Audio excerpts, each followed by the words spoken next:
If you've been following this nickel hunt and fill series, you know that we only need 3 more nickels to complete this Dansko Jefferson nickel album. We've got 2 boxes in front of us, and I'm hoping to slot something in the book, find some silver, and maybe get a buffalo nickel that we need. Let's see how this goes.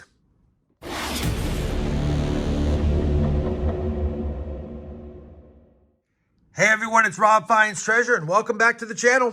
2-box nickel hunt. We set it up in the intro. I've already pre-opened both boxes to make sure they were circulated nickels, and they are, and to save time. We're going to get right to the hunt. I know you guys like not so long intros, so I'll be back when I have a find in the first box of this 2-box hunt. Well, we're on roll number 6, and lately it seems like roll number 6 has been my lucky roll. But that being said, it's been a kind of a slow start with only a 2024 Denver and a 1954 Denver Jefferson nickel so far. But I bring in, because hunting through this roll, sliding down the coins, and look at that. I didn't even notice it at first. Thought it was a damaged nickel, and then I saw the words 5 cents. That's a buffalo nickel. We're going to have a buffalo nickel already in roll 6 of this box. And I can't see a mint mark, so it looks like it's Philadelphia. Decent detail on the back besides the environmental damage. Hopefully there's a date. And there is 1936. Let's just double check if there's a mint mark. There is not. So 1936 Philadelphia, it's common and it's not in the best shape, but hey, I'll take a dated buffalo nickel any day of the week. All right, buffalo nickel on the board. Good start to box number 1, 6 rolls in. We're now up to roll number 18 of this slow box. Besides the buffalo nickel, no other finds since the buffalo nickel. And what is that, 12 rolls? Finally, our first nickel from the 40s. And it's another beat up one, 1946 out of Philadelphia. Yeah, rough as far as total finds. But again, we've got a buffalo. Roll number 22, and we've got another buffalo. Halfway through the roll, just flattened them out, and out-peaked another buffalo nickel, and it appears to be dateless, probably an older slick one, but let's take a peek. Yeah, I do not see any kind of date, and look at the word Liberty on the top right is also gone. Probably an early one, probably a teens or early 20s. Let's see what the reverse looks like. The reverse is pretty slick too. Is there a mint mark? I don't think there's a mint mark. Probably not, just some damage. But we do need to Nic-A-Date it because we need to find out what the date is so we can decide on whether or not it fills a spot in our album. It's going to be a type 2 because it's got the flat mound. I'm going to go ahead and Nic-A-Date the front as well as the back where the mint mark would be, just a double check. Let me do that. We'll get a date off it, and I'll bring you back in. The Nic-A-Date worked like a charm. We got a date on it. This one's going to be a 1920. Take a look how quickly that came out and how nicely that came out. 1920, Philadelphia. So we might need it. We'll double check, but I will take that nice clean date after the Nic-A-Dating. And that's 2 buffalo nickels in this pretty slow box so far, although we have added quite a few 2024 Denvers and a 59 Denver to the board. Let's get back to the hunt, see if there's more buffaloes. Roll number 30, not a buffalo nickel this time, but our second nickel from the 40s finally, a 1949 out of Philadelphia. Roll 31. We have a chance to fill a spot if this 1939 is indeed a San Francisco. It's actually not that bad a condition as far as circulation, but it has a big scratch on it. Is there a mint mark? There is not. There's even a scratch on the back. Let's see if we have any of the doubling for the DDR, which I do not see. Definitely a Philadelphia, and the strike's too nice for a Henning nickel. Oh well, we'll still take it. 1939p for the board. Very next roll, roll number 32. Just laid it out, crippled up the wrapper, and look what I see in the back.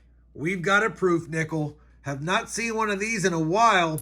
So it looks like we have part of a collection dump here, and this is actually in really nice shape overall. 1988 San Francisco. What a beautiful find. Definitely lots of good goodies. If we can get a silver and a key date, we'd have to fill the board for a nickel box. Roll 37. Another nickel from 1946. Also from Philadelphia. Roll number 46 will coincidentally give us another 46. A 1946. Again from Philadelphia. All right, we finished box number 1 of the hunt. And like I was saying all along, it was kind of a light box. There's only 16 normal finds, but another 7 2024 Denver Jefferson nickels gives us a total of 23. So not that bad, but when you consider the fact that we got a couple of Buffalo nickels and a proof nickel, you can't get mad at that. 1 box down. Moving on to box number 2, obviously not the sister box. It's from a completely separate bank from a separate town, but doesn't mean it doesn't have goodies. Let's keep going and see if we have some oldies and some goodies in box number 2. Roll 2, box 2. Our first 40s Jefferson find is one we don't have on the board. 1941 out of Philly. Roll number 12. We've got a 1949 Jefferson nickel out of Philadelphia. Roll number 15. Jefferson nickel from 1941 with damage. Another one from Philly. Roll 19. Our first Jefferson nickel from 1940 out of Denver. Roll number 24 is going to give us a 1948 Jefferson nickel that looks like it was in a house fire. 1948 out of Philly. Roll number 85 of the hunt's going to give us a few finds. First and foremost, I didn't film it earlier, but we got a 1958 Philly with a lower mintage. In this roll, we got a 1955 Philadelphia, which is a semi-key date lower minted Jefferson nickel as well. And then right now, we got a 1946 also out of Philly. So lots of Philly finds in this box. This is where quantity doesn't always mean quality, because last box didn't have a lot of finds, but we had some quality finds. In this box, the board's filling up, but no good goodies just yet. Still got 15 rolls left though. Let's see if we find good goodies. Roll number 98 of the hunt is going to give us our second Jefferson nickel from 1939 and a second chance at getting a 39S. Oh my God. No way. We did. 1939 S Jefferson nickel.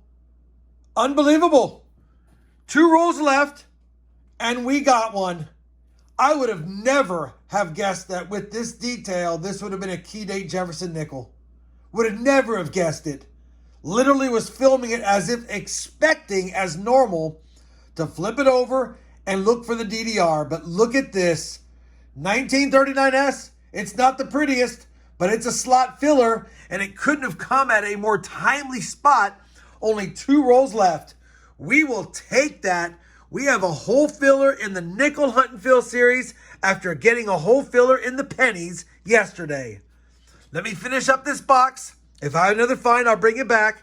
Otherwise, I'll bring it back with a 2-box recap. Let's go.